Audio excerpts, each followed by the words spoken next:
வையகம் வாழ்க வளமுடன். குரு புகழ் வாழ்க, குருவே துணை. அனைத்து வேதாத்திரிய உறவுகளுக்கும் இனிய காலை வணக்கங்களும் வாழ்க வளமுடன் வாழ்த்துக்களையும். தெளிவு குருவின் திருமேனி காணல், தெளிவு குருவின் திருவார்த்தை கேட்டல், தெளிவு குருவின் திருநாமம் செப்பல், தெளிவு குரு உரு சிந்தித்தல் தானே. தேர் திருவிழா மகரிஷியின் 14 திட்டங்களில் 9வது இது.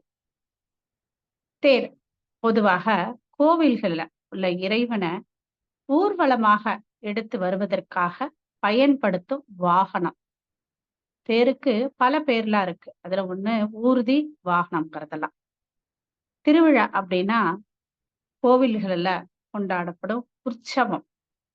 சில தினங்களுக்கு முன்னாடி கூட நம்ம கேள்விப்பட்டிருப்போம், உரியடி உற்சவம். எல்லாரும் ஒன்னா சேர்ந்து இந்த வைபவத்தை நடத்துறது ரொம்ப மகிழ்ச்சியாக, மன நிறைவோட, பல விளையாட்டுகளோட, கேளிக்கையோட, எந்த விதமான பேதமையும் கொள்ளாமல் விளையாடுதல். இந்த மாதிரி கொண்டாட்டங்களில ஒன்றுதான் அக்காலத்துல தேர் திருவிழாவாக இருந்தது. தேரோட்டம் அப்படிங்கிறத வடமொழியில ரத உற்சவம் என்பார்கள். புகழ்பெற்ற ஜெகநாதர் கோவில் தேர்.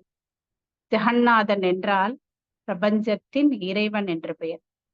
ஜெகத் என்றால் நகரும் உலகம். கச்சதி இது ஜெகத் அப்படிங்கிறாங்க. இந்த உலகத்துல எல்லாமே நகருகின்றதா. கிரகங்கள் நகர்கின்றது, கோள்கள் நகருது, உயிரற்றவை நகருகின்றது. உயிரினங்கள்ல நம்ம ஓர் உயிரிலிருந்து இதுவரைக்கும் ஒவ்வொன்றாக பரிணாமமாக வருகின்றது. அந்த வகையில் நிலையான ஒரு இயக்கம் நடைபெற்று கொண்டே இருக்கிறது. இந்த அசையாத பொருள் அசைந்து கொண்டே இருப்பதை குறிப்பதுதான் ரத உற்சவம் அல்லது தேரோட்டம். மேலும் உற்சவங்கிறதுக்கு சிருஷ்டி அப்படின்னு சொல்றாங்க. ஸ்வம் என்றால் வெளிவருதல். எப்படி குழந்தை அம்மாவோட கர்ப்ப கிரகத்துல இருந்து, அதாவது கருவறையிலேருந்து வெளியில வருதோ, அது போல கர்ப்ப கிரகத்துல இருக்கிற இறைநிலை சக்தி வெளிவருதல். அந்த சக்தியை பெற்றுக்கொண்டு அனைத்து உயிர்களும் முழுமை பெற வேண்டும். இதை வடமொழியில சிருஷ்டி, ஸ்ருதி, சம்ஹாரம், திரோபாவம், அனுகிரகம் அப்படின்னு 5ஆ பிரிச்சிருக்காங்க.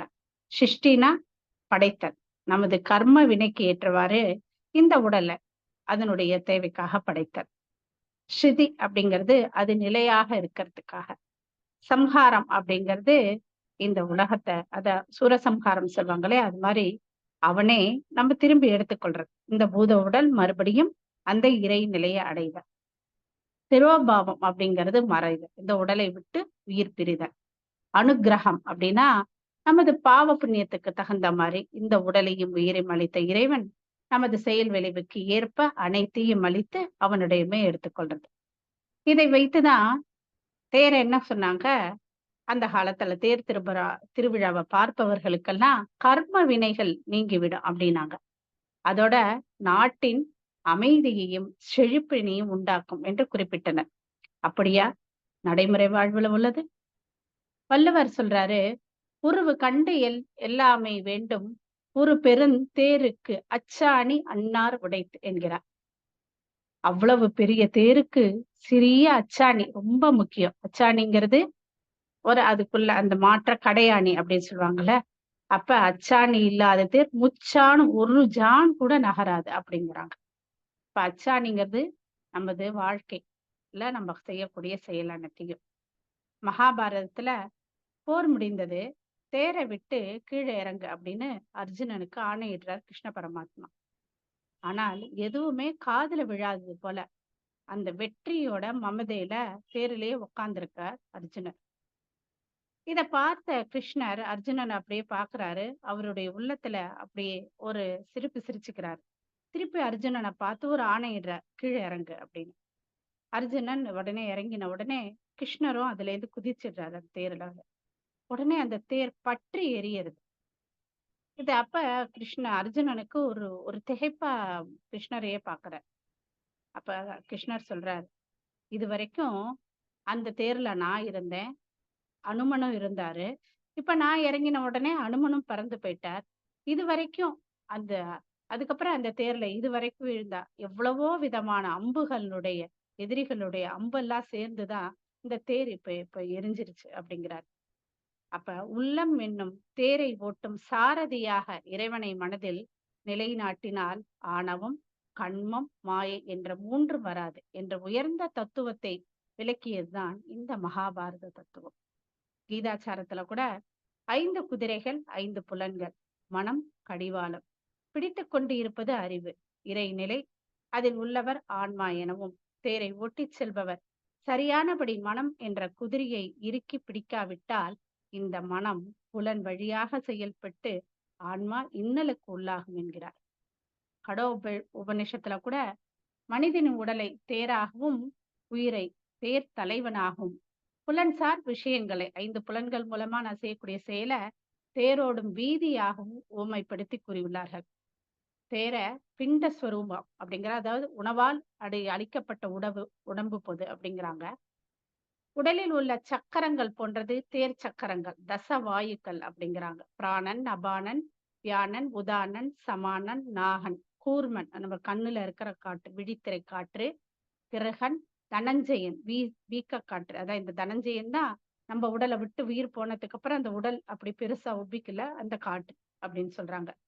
தேர் அச்சு அப்படிங்கறத மூலாதாரங்கிறாங்க.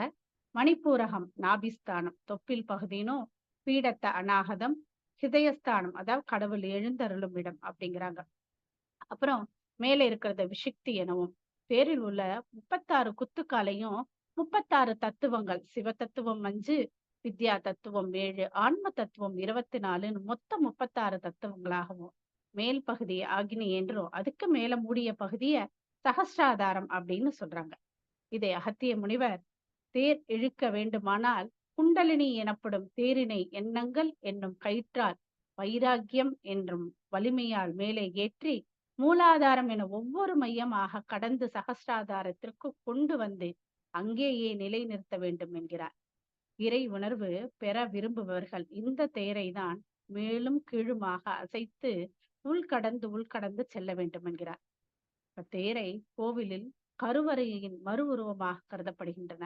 எனவேதான் தேர்கள் பொதுவாக மரத்தில் இருந்தாலும் அதனை நகரும் கோவில்கள் என்கின்றனர். பொதுவாக நாம் கோவிலுக்கு எதுக்கு போவோம்? அந்த இறைவனை பார்க்கதான. ஆனா அந்த இறைவனை மக்களை காண வருவதற்காக அமைக்கப்பட்டுதான் தேர் திருவிழாக்கள். பெரிய புராணத்துல சேத்தனார் பெரிய சிவபக்தர். ஒரு அடியாருக்காவது அன்று ஒரு நாள் உணவை கொடுத்துட்டு தான் அவர் சாப்பிடுவார். அன்னைக்கு நல்ல மழை. அவர் ஒரு விறகு வியாபாரி. நல்ல மழை பெய்யுது, விறகு விற்கவே முடியல. அவர் உட்கார்ந்துருக்காரு. ராத்திரி நேரம் ஆயிடுச்சு, உட்கார்ந்துருக்காரு. திண்ணையில ஒருத்தர் வயசானவர் அந்த மழைக்கு ஒதுங்குறாரு. அவரை கூப்பிட்டு சிவர பக்தரான இவர் என்ன கூப்பிடுறாரு, சாப்பிட வாங்கன்னு கூப்பிடுறாரு. அவர் அந்த வயதானவர் கேட்கிறாரு, நீயும் விறகே விக்கல, உனக்கு எப்படி சாப்பாடு போட முடியுங்கிறார். அதுக்குள்ள அவங்க உள்ள இருக்கிற சேத்தனாருடைய மனைவி கொஞ்சம் அரிசி எடுத்து பருப்பையும் எடுத்து நல்ல நெய்யில வறுத்துட்டு உடைச்சு களி செஞ்சிடுறாங்க. கொஞ்சம் காயும் நறுக்கி செஞ்சிடுறாங்க. இந்த முதியவரை கூப்பிட்டு சாப்பாடு போட்டுறாங்க. அவர் மீதி இருந்த களியும் அவர் துணியில மடிச்சு, இது நாளைக்கு காலையில எனக்கு ஆகும் அப்படின்ட்டு எடுத்துக்கிறார். இது தினமுதோறும் அந்த ஊர்ல இருந்த ராஜா அவர் கனவுல சிவபெருமான பார்த்ததுக்கு அப்புறம், நடராஜரை பார்த்ததுக்கு அப்புறம் தான் தூங்குவாரு. அன்னைக்கு நடராஜர் வரல அப்படிங்கும்போது அவர் ரொம்ப மனசஞ்சலத்துல இருக்கும்போது நடராஜர் கனவுல போய் அவர்கிட்ட சொல்றாரு. சிவபெருமான் சொல்றாரு, நான் இன்னைக்கு சேத்தனார் வீட்டுல சாப்பிட்டுட்டு வந்தேன்னு அத்தனை நிகழ்ச்சியும் காமிக்கிறார். இது எல்லாம் ராஜாக்கு ரொம்ப இதுவா இருக்கு, ஆச்சரியமா இருக்கு. மறுநாள் காலையில கோவிலுக்கு பார்க்கணும் அப்படின்னு நினைக்கிறாரு. அதுக்குள்ள மறுநாள் காலையில இந்த பூஜை செய்பவர்கள் அந்த கோவிலினுடைய கருவறையில இருக்கிற தெய்வத்தை பார்த்தா அதனுடைய வாயில இந்த களி ஒட்டி இருக்குது. இத பார்த்த உடனே அவங்களுக்கு ரொம்ப இது என்ன செய்யறதுன்னே தெரியல. ஏதோ தப்பு செஞ்சுட்டோம் அப்படின்னு நினைக்கிறாங்க. அதுக்குள்ள மன்னரும் வர, மன்னர் பாக்குறாரு. இதெல்லாம் பார்த்துட்டு வாயில கடவுள் வாயில இந்த களி இருக்கிறத பார்த்துட்டு அங்க சொல்றாரு. இத நடந்த அத்தனையும் சேத்தனார் வீட்டுல அவர் சாப்பிட்டது எல்லாத்தையும் சொல்றாரு. ஆனா யாரும் நம்பவே இல்லை. அதனால இருந்தாலும் மன்னன்கிறதுனால அப்படி எல்லாரும் ஓரளவுக்கு பேசாம இருக்காங்க. ஊரு ஃபுல்லா பரவிடுது. அந் அங்க மட்டும்தான் மூலவரே உற்சவராக வருவார். சிதம்பரத்துல நடராஜர் மட்டும்தான் மூலவரே உற்சவராக வருவாரு. அன்னைக்கு ஆருத்ரா அன்னைக்கு அதான் மார்கழி மாசம் ஆருத்ரா திருவாதிரை நட்சத்திரம் அன்று அன்னைக்கு அதனால தேர அதுல வச்சு சாமியை இழுத்துட்டு வராங்க. தேர் அப்படியே ஊர் ஃபுல்லா சுத்தி வருது. நிலைக்கு போற சமயம் தேர் ஒரு பள்ளத்துல மாட்டிருது. எல்லாரும் ராஜா என்ன பண்றாரு, யானையெல்லாம் வச்சு அந்த தேரை மீட்க பாக்குறாரு. அவருடைய படையெல்லாம் வச்சு மீட்க பாக்குறாரு. கொஞ்சம் கூட தேர் நகரவே இல்ல. அப்ப அசரீரியா ஒரு குரல் கேக்குது. என்னன்னா, இது "சேத்தனாரே நீ பல்லாண்டு பாடு" அப்படிங்கும்போது எல்லாரும் சேத்தனார் இவர்தான் சேத்தனாரா அப்படின்னு பாக்குறாங்க. "மண்ணுலக தில்லை" என ஆரம்பித்து 9ஆம் திருமுறைய சேத்தனார் பாட, அந்த தேர் நகர்ந்து இதுக்கு நிலைக்கு போகுது. அப்ப கடவுளே அங்க வந்து சொன்னதுதான் இது. அப்ப மார்கழி மாதத்துல நம்ம என்ன நெனச்சுக்கிறோம்? இந்த திருமுறை எல்லாம் மறந்துடுறோம். ஒண்ணே ஒண்ணுதான் ஞாபகம் இருக்குது. களி செய்யணும். நல்லா நம்ம கடவுளுக்கு படைக்கணும்னு நெனச்சு நம்ம சாப்பிடணும். இதுதான். அப்ப இது இது என்ன ஆகுது? இததான் நம்ப தெய்வம் மனுஷ ரூபேன அப்ப சேத்தனார் பாடிய அந்த பாடல் சிதம்பரத்துல அரங்கேறுது. அதுதான் "படமாடக் கோயில் பகைவர்க்கு ஒன்று ஈயின் நடமாடக் கோயில் நம்பர்க்கு அங்கு ஆகா நடமாடக் கோயில் நம்பர்க்கு ஒன்று ஈயின் படமாடக் கோயில் பகைவர்க்கு அது ஆமே" என்கிறார் திருமூலர். அதாவது நாம் இறைவனுக்கும் கொடுக்கும் பொருள் ஒரு ஏழைக்கு போய் சேராது. ஆனால் பசியோடு இருக்கிற ஒருவருக்கு ஒரு பிடிக்கு உணவு கொடுத்தா போதும். அது இறைவனையே சென்று சேரும் என்கிறார் திருமூலர். அப்ப இந்த மாதிரிதான் தேர் திருவிழா எப்படி குழந்தைகள், வயதானவங்கள், அப்புறம் சிறப்பானவர்கள் இவர்களாலலாம் அந்த காலத்துல கோவிலுக்கு போக முடியாது. அதனால திருவிழாக்கள அந்த தேரெல்லாம் ஏற்படுத்தினாங்க. இதை நமது மகான் கடவுளை வணங்கும் போது கருத்தினை உற்றுப்பார் நீ கடவுளாய் கருத்தே நிற்கும் காட்சியை காண்பாய் அங்கே என்கிறார். கடவுள் என்பவர் அன்பும் கருணையுமானவர். தன்னை வணங்குபவர்களுக்கு வாழ்க்கையில் மகிழ்ச்சியும், வணங்காதவர்களுக்கு துன்பத்தை கொடுப்பவர் அல்ல. 5 புலன்களால் இன்பத் துன்பங்களை தூக்கின்ற மனிதனுக்கு அவற்றுக்கு மேலாக ஒரு நிலை உண்டு. அதுதான் 6வது அறிவு. புலன்களால் உணர முடியாததையும் யூகித்து உணரும் அறிவு. அப்ப அந்த இடத்துல அறிவு செம்மை பெறும்போது அடங்கி லயமாகும். அப்பயிற்சி ஆலயம் பிளஸ் லயம் ஆன்மா இச்சை எல்லாம் நீங்கி அந்த ஆன்மலயமாகுதல். அப்ப இததான் அப்பருக்கு "ஆழித்தேர் வித்தகனை நான் கண்டது ஆரூரில்" என்கிறார். நம்ம என்ன பண்றோம்? அக்னி தவத்துல குரு தொட்டு குடுக்கும்போது அங்கே இததானே உணர்றோம். அந்த கடவுள தானே அன்னை வயிற்றுல வந்தத அப்படியே அங்க குடுக்குறார். பார்க்கிறோம் நம்ம அந்த கடவுள. இததான் பூசலார் நாயனார் கதையில என்ன சொன்னாங்க? மன்னர் பெரும் பெரும் செலவு கட்டிய கோவிலை விட பூசலார் நாயனார் கட்டிய மணக்கோவிலில் அல்லவா இறைவன் முதலில் குடியேறினான்.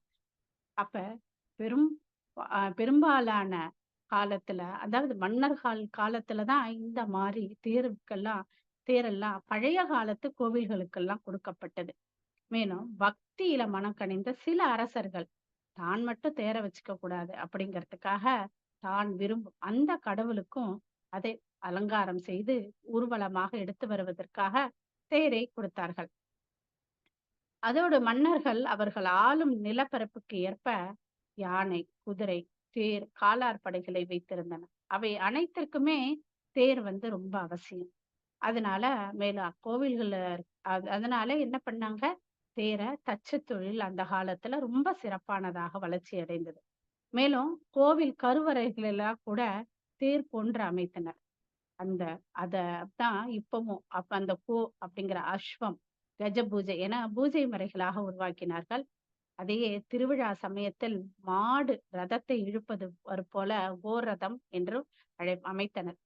தசரதன் ராமருடைய தந்தை இப்பெயர் வர காரணமே போர் சமயத்துல அவர் 10 திசைகளிலுமே தேரை செலுத்த வல்லவராம். அதனாலதான் அவருக்கு அந்த பேர். வேறு ஒரு மன்னர் என்ன பண்ணாரு? நீதி தவறக்கூடாது என்பதற்காக பசுவின் நீதிக்காக தனது மகனை தேர்காலில் இட்டார் என்றும். மற்றொரு மன்னர் என்ன பண்ணாரு? முல்லைக்கொடி படருவதற்கு இடம் இல்லாத போது அது தனது தேரையே அதுக்கு கொடுத்தாரு. அப்ப இவ்வாறு மன்னர்கள்லாம் கடவுள் என இல்லாமல் பொருளாதாரத்தில் உயர்ந்தவர்கள் கூட அக்காலத்தில் வேக வாகன வசதிக்கு ஏற்ப தேரை பயன்படுத்தினார்கள். அக்காலத்துல மன்னராட்சி எங்கும் இல்ல. அதே சமயம் விஞ்ஞானத்துல எவ்வளவு தூரம் நம்ம வளர்ந்துட்டோம். மலை மேல இருக்கிற கோவிலுக்கு கூட இப்ப நம்ம எதுல போறோங்க? ஹெலிகாப்டர்ல போய் சாமி பார்த்துட்டு வரோம். அது மட்டுமா?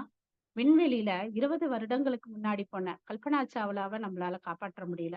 ஆனா, இப்பது விண்வெளியில இருக்கிறவங்களுக்கு உதவுறதுக்காக ஒரு விஞ்ஞா வி இது அனுப்பிச்சிருக்கோம் நம்ப. அப்ப தயாரித்து அனுப்பித்துள்ள அந்த அளவு அறிவியலும், விஞ்ஞானத்திலும் உயர்ந்துள்ளோம். இப்ப ஏஐ எவ்வளவு தூரம் விஞ்ஞானத்துல வளர்ந்திருக்கு இல்ல? அதாவது ஒரு மனிதனே இல்ல. ஆனா கூட அவங்கள மாரியே, அவங்க குரல் மாரியே பாட வைக்க முடியும். அவங்கள மாரியே ஒரு உருவத்த ஏற்படுத்தி நடிக்க வைக்க கூட முடியும். அந்த அளவுக்கு விஞ்ஞானத்துல வளர்ந்துட்டோம் நம்ப. ஆனாலும் இன்று தேர் போன்றவற்றை தயாரிக்கின்றனர். எதற்காக? பராமரிக்கிறதுக்கு எவ்வளவு செலவாகுது? அதோட அது பாதுகாக்க வேண்டியிருக்கு. அக்காலத்துல எவ்வளவு பொருள், காலம், உழைப்பு எல்லாமே வீணாகிறது. அக்காலத்துல ரதம் வரும் வீதி எல்லாம் பார்த்தீங்கன்னா, நல்ல அகலமா இருக்கும். அதாவது அதோடு இறைவன் வரும் வீதி என்பதால ரொம்ப தூய்மையா பராமரிப்பாங்க. இப்ப எப்படி இருக்கு? மக்கள் கடவுளைப் போன்று வேடமணிந்தனர். கதைகள் கூறும்போது வளரும் குழந்தைகள் வளரும் காலத்தில் நல்ல பண்பு உடையவர்களாக வளர்வதற்கு உதவுகின்றது. ஒரு சிறுவன் அவனுடைய ஆசிரியர் கேட்டாங்களாம், "வருங்காலத்துல நீ என்னவாக வரப்போற?" அப்படின்னு. "என்னவா ஆசைப்படுறேன்னு?" கேட்டாராம். அச்சிறுவன் சொன்னானா, "நான் நல்லா குதிரை வண்டி ஓட்டணும்." அப்படின்னு கேட்டாராம். ரொம்ப ஆசிரியருக்கு கோபம். அதனால என்ன பண்ணிட்டாங்க, அவன கூப்பிட்டு, "நீங்க உங்க அம்மாவ கூட்டிட்டு வா" அப்படின்னாங்க. அவங்க அம்மா கிட்டயும் இதெல்லாம் பத்தி கம்ப்ளைண்ட் பண்ணாரு அந்த ஆசிரியர். உடனே அவங்க அம்மா ரொம்ப நிதானமா அந்த குழந்தைய கூப்பிட்டு, "சரிப்பா, நீ விரும்புற மாரியே ஆகு. அதனால ஒண்ணும் தப்பு இல்ல. ஆனா ஒண்ணே ஒண்ணு பண்ணு. இந்த கிருஷ்ணர் சாரதியாக இருந்து குதிரை ஓட்டினாரு. ஞானத்தை கொடுத்தார். அந்த மாதிரி நீயும் ஞானம் பெற்று வர வேண்டும்னாராம். அப்படிப்பட்ட ஒரு குழந்தை தாங்க விவேகானந்தர். அவருடைய தாய் பெயர் புவனேஸ்வரி அம்மா. அப்ப ஒழுக்கம், கடமை, ஈகை என்ன பக்தி உணர்வையும் ஊட்டியது திருவிழாக்கள். அதோடு மட்டும் இல்ல, இந்த திருவிழா காலத்துல ஊர்கள்ல இருக்கிற உற்பத்தி செய்த பொருள்கள் எல்லாம் பண்டமாற்று முறையில விற்பனை செய்வதற்காக சந்தையாக இருந்தது. அதோடு தேரையும் பிடித்து இழுக்கும்போது சமய ஒற்றுமைக்கான கலாச்சார மையமாக திருவிழாக்கள் திகழ்ந்தன இல்லையா? இன்று பொருள் விற்பனைக்கு எவ்வளவு சந்தைகளா நம்ம போறோம். எல்லாமே ஆப்ல போடுறோம், வீட்டுக்கு வந்துருது. பக்தி நீங்கி என்ன வந்துருச்சு? 6 தீய குணங்களுக்கும் வழிவகுக்கின்றன. பேராசை, திருட்டு போன்ற சம்பவங்கள்லாம் நிறைய நடைபெறுகின்றது. சினம் மற்றும் உயர்வு தாழ்வு மனப்பான்மை. ஒருவருக்கொருவர் பகைத்துக் கொள்றாங்க. என்ன கேட்கிறாங்க? கடவுள்கிட்டயே பேரம் பேசுறோம் இல்லையா? அதோடு இது என்னோட கடவுள், உன்னோட கடவுள்ங்கிற ஒரு பெரிய பொறாமை போட்டி தான் நடந்து கொண்டிருக்கின்றது.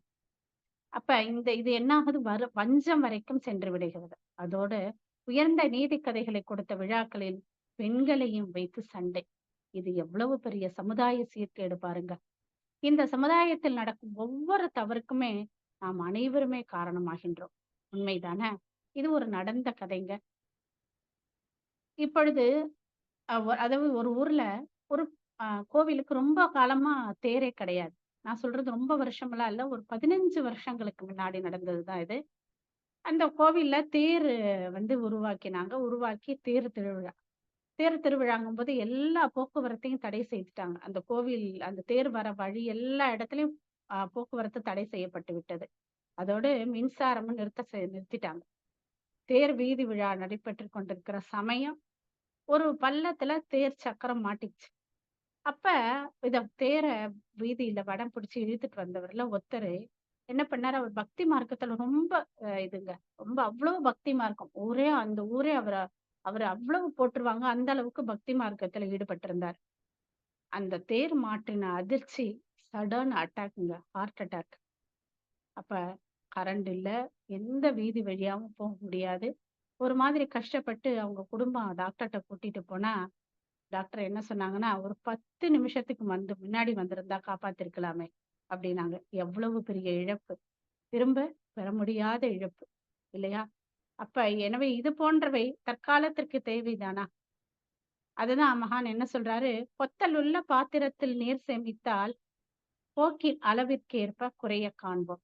இத்தகைய முறையினாலே மனிதர் வாழ்வில் எண்ணம், சொல், செயல் பழக்கத் தவறிவிட்டால் நித்தம் பொத்தல் பல கூடி கூடி நிறை செல்வமாம் இயற்கை செயற்கை இன்பம் அத்தனையும் குறைந்திட கண்டு கொண்டோம் அவை அடைந்து ஆனந்த வாழ்வு காண்போம் அப்படிங்கிறார். அது நமக்கு ஒரு பாத்திரத்துல தண்ணி வைக்கிறவங்க நல்ல பாத்திரமா இருந்தா நம்ம எப்ப வேணா யூஸ் பண்ணிக்கலாம். ஆனா அந்த பாத்திரத்துல ஒரு ஓட்டை இருந்துன்னு வச்சுக்கோங்க. அந்த ஓட்டையினோட அளவுக்கேற்ப என்ன ஆகும்? தண்ணி சீக்கிரமா விரயமாகிடும். அப்ப பொத்த பாத்திரத்துல மாதிரி தான் சமுதாயத்தில் நடக்கும் குற்றங்களுக்கும் காரணம். காரணம் யாரு? நம்ம எல்லாரும் தான். குற்றங்கள குறைக்க தான் என்ன சொன்னாங்க? பாவ புண்ணிய கதைகளாக நமக்கு சொர்க்கம், நரகம்லாம் அப்படியே அச்சமூட்டினார்கள். நமது முன்னோர்கள். அதிலும் நாம் தவற இழக்கிறோம். காரணம் என்னன்னா, நமது அறியாமை. அறியாமையினால என்ன பண்றோம்? எது நம்பிக்கை அப்படின்னே தெரியாம, மேல மேல தப்ப இழுத்துக் கொண்டே போறோம். ஒவ்வொரு எண்ணமாக நம்ம கிட்ட வருது.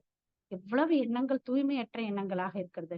நம்மளுடைய எண்ணம் 6 இடத்துல பதியுங்கிறாரு. 5 இடத்துல நம்ம உடம்புலயே பதியுது. 6வது வான்காந்தத்துல, பிரபஞ்சத்துல பதிஞ்சு அது சமுதாய நடைமுறைக்கு வருகின்றது. அதுதான் திருமூலர் என்ன சொல்றாரு? "அப்பணி செஞ்சிடை புராதனன் முப்பரன் சென்றனன் என்பார்கள் மூடர்கள். முப்புறமாவது மும்மலக் காரியம் அப்புறம் எய்தமை ஆரறிவாரே" என்கிறார். ஒரு நாட்டுல அழித்தல் தொழிலை வெளிப்படுத்தும் விதமாக தான் தேர் திருவிழாவை கொண்டாடுவார்களாம். அந்நாட்டுல யாரோ புதுசா கல்யாணம் ஆனவங்க இருந்தாங்கன்னா அதை பார்க்க விட மாட்டாங்களாம். ஆனா என்ன சொல்றாரு? அழித்தல் என்பது எது? நம்ம கிட்ட இருக்கிற ஆணவம், கண்மம், மாயை தானே. இதை நீக்கினால்தான் உள்ளே உள்ள கடவுளை காண முடியும் என்கிறார் மகான் திருமூலர். சமயங்கள் அனைத்துமே மனிதன் தவறு செய்த காலத்தில் அவனை நல்வழிப்படுத்துவதற்காக உருவாக்கப்பட்டன. அறிவின் வளர்ச்சிக்கு ஏற்பவும் வாழும் இடம் சூழ்நிலைக்கு ஏற்ப சிலை வணக்கத்தோடு சில சடங்கு முறைகளையும் கூட்டிக் கொண்டார்கள். அறிவில் உயர்வுக்காக உயர்கின்றோமா? நமக்கும் மற்ற உயிரினங்களுக்கும் உள்ள வேறுபாடே இதுதான். ஔவையார் என்ன சொல்றாரு? வான்குருவியின் கூடு வல்லரற்கு தொல்கரையான் தேர் சிலம்பி யாவர்க்கும் செஞ்சரில் யாம் பெரிதும் வல்லோமே என்று வலிமை சொல் வேண்டாம் கான் எல்லோருக்கும் ஒவ்வொன்றும் எளிது என்கிறார். அது வான்குருவி, துக்கணாங்குருவியோட கூடு. அது மாதிரி யாராலையுமே கட்ட முடியாது இல்லையா? எவ்வளவு பெரிய விஞ்ஞானத்துல ஆராய்ச்சி பண்ணிட்டாங்க. அதே போல கரையான் கூடயும் எவ்வளவோ ஆராய்ச்சி பண்ணிட்டாங்க, முடியல. சிலந்தியினுடைய அந்த வலைக்கட்டுற நுட்பம், அதை எச்சல வச்சு அவ்வளவு தூரத்துக்கு கட்டுது. இதையெல்லாம் எந்த விதத்துல யார் அமைச்சு அதுக்கு சொல்லி கொடுத்தாங்க? எந்த விஞ்ஞானத்தாலையும் அது நிரூபிக்க முடியவில்லை. ஆனால் நமது அறிவை கொண்டு இயற்கை வளங்களை நமது திறமையால் அழகுபடுத்தியும் உருமாற்றியும் மாற்றம் செய்வதுதானே கலை என்கிறோம். இந்த கலையின் காரணமாக தனக்கோ பிறருக்கோ தற்காலத்திலேயோ பிற்காலத்திலேயோ உடலுக்கோ மனதிற்கோ துன்பம் தராத வகையில் விழிப்புணர்வுடன் செயலாற்றுவதுதான் ஆச்சாரம். பெரும்பாலும் எங்க வீட்டு கலாச்சாரம் அதுதான். ரெண்டையும் சேர்த்து என்ன சொல்லுவோம்? கலாச்சாரம் என்போம். எது தனக்கும் சரி மற்றவர்களுக்கும் சரி நன்மை செய்யக்கூடியதாக வாழ்க்கை நெறிமுறைகளை தானே பெரியவர்கள் நமக்கு பண்டிகைகளாக கலாச்சாரங்களாக வகுத்து கொடுத்தனர். அக்காலத்தில் கால சூழ்நிலைக்கு ஏற்ப ஒவ்வொரு சடங்கிலும் ஒரு உட்கரத்தோடு உண்டு செய்தார்கள். நம்ம கொண்டாடக்கூட சங்கராந்தி பண்டிகை அன்று சூரியன் என்ன பண்ணுவாரு? தெற்கிலிருந்து வடக்கு நோக்கி பயணம் செய்வார். இதை உத்தராயணம் என்பார்கள். அயனம் என்றால் சூரிய வழி அப்படின்னு அர்த்தம். பாரத தேசத்துல அது பகல் பொழுது அதிகரிக்கும் என்பதை குறிப்பதற்காக சொல்லப்பட்டது. எல்லா உயிரினங்களுக்குமே வாழ்வதற்கு சூரியன் அவசியம் என்பதையும், மனித உடல்ல ஏதாவது ஒரு சின்ன மாற்றம் ஏற்பட்டா கூட அது ரசாயன மாற்றத்துக்கு உட்பட்டது என்று குறிப்பிடும் விதமாக சொல்லப்பட்டதுதான். சூரியன் ஒரு சக்கரத்துல போவாரு. அதுல பாத்தீங்கன்னா 7 குதிரை போட்டிருக்கும். அந்த 7 குதிரைக்கும் 7 நாள் வாரத்துல இருக்கிற 7 தினங்களை குறிப்பிடுவதாக இருக்கும். அப்புறம் சக்கரத்துல 12 ராசிகளும் இடம்பெற்றிருக்கும். நம்முடைய வாழ்க்கையில கோள்களின் சஞ்சாரத்தை ஒட்டிதானே எல்லாமே நடைபெறுகின்றது. எனவே இந்த வழிபாட்டில் பழையன கழிதல். என்ன கழிக்கணும்? நம்மளுடைய சஞ்சித கர்மாவை குறைத்து கொண்டு புதியன புகுதல். அறிவு நிலையில உயரும் போது சமுதாயம், சுகாதாரம், பொருளாதார செழிப்பு பெறவும் காக்கவும் அமைத்த சடங்கு முறை தானே இது. ஆனா நம்ம என்ன பண்ணுவோம்? அமெரிக்கால உள்ளவங்களுக்கு போன் செஞ்சு நீங்க சங்கராந்தி செஞ்சீங்களா அப்படின்னு கேட்போம். நமக்கும் அவர்களுக்கும் எவ்வளவு இடைவெளி டைம் 5.5 மணி நேரம் வித்தியாசம். ஒரு செகண்ட் மாறினாலே ஜாதகத்துல நம்மளுடைய நட்சத்திரம் எல்லாமே மாறுங்கிறாங்க. அப்ப நாம கேட்பது சரியா? இதுதான் மகான் பழக்கத்திற்கும் விளக்கத்திற்கும் இடையே போராடும் ஜீவன் மனிதம் இனம் என்கிறார். எந்த பொருள் எந்தெந்த காலத்தோ இடம் காலம் தேவை இவைக்கு ஒப்ப அந்த பொருள் அந்த செயல் அக்கருத்து துன்பம் தரும் எனில் தவிர்ப்போம் என்கிறார். உண்மைதானே?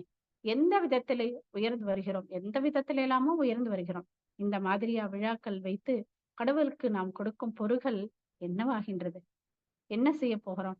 இத வச்சு அவரு என்ன செய்ய போறாரு?